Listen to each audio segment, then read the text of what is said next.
16 octobre prochain, les Français sont invités à aller choisir le candidat de gauche lors des primaires citoyennes. Est-ce que vous pouvez nous expliquer ce que ça représente pour vous?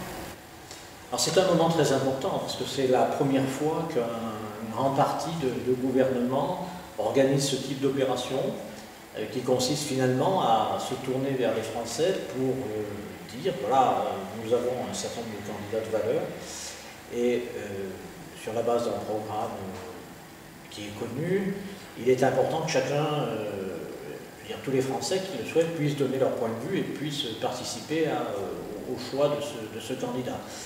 C'est un moment important, c'est la première fois qu'il y a un exercice démocratique aussi important, et puis c'est, qu'on le veuille ou non, parce que c'est comme ça que les choses se passeront, l'opportunité de choisir le futur président de la République s'il est de gauche. On sait bien que si la gauche gagne l'élection présidentielle, ce sera le candidat du Parti socialiste. Parce que c'est la réalité électorale du pays et la réalité sociologique également. Donc c'est un moment important. Je pense que c'est très bien que le Parti socialiste se soit lancé dans cette opération. Il faut souhaiter le maximum de participation.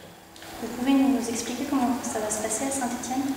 Très concrètement à Saint-Étienne, il y a 20 bureaux de vote qui sont retenus pour ces primaires citoyennes. Ils ne correspondent pas aux écoles dans lesquelles les Stéphanois vont habituellement voter, puisque habituellement il y a une centaine de bureaux, donc là il n'y en a que 20, dans les centres sociaux, dans les amicales laïques ou dans les maisons de quartier, mais chacun peut facilement s'y retrouver avec les informations qui sont données sur les sites internet ou qui seront disponibles, y compris sur chacun des bureaux de vote habituels. Il y aura une affiche qui indique quel est le lieu de vote pour cette primaire. C'est souvent dans le même quartier.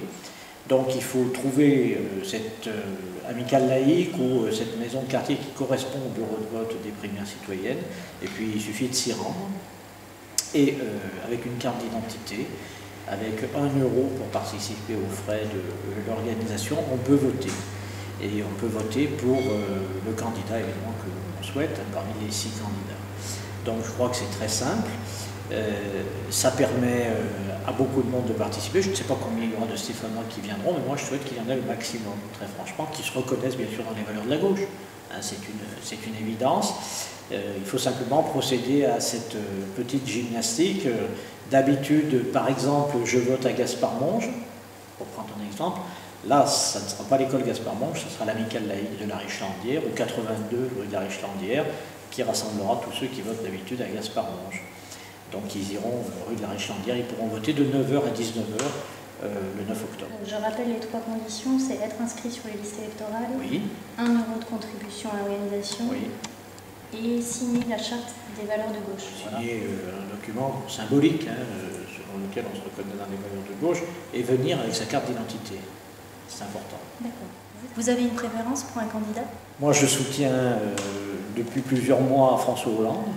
Je m'en suis expliqué à plusieurs reprises. Je pense que les candidats qui sont proposés au choix des Français sont de qualité.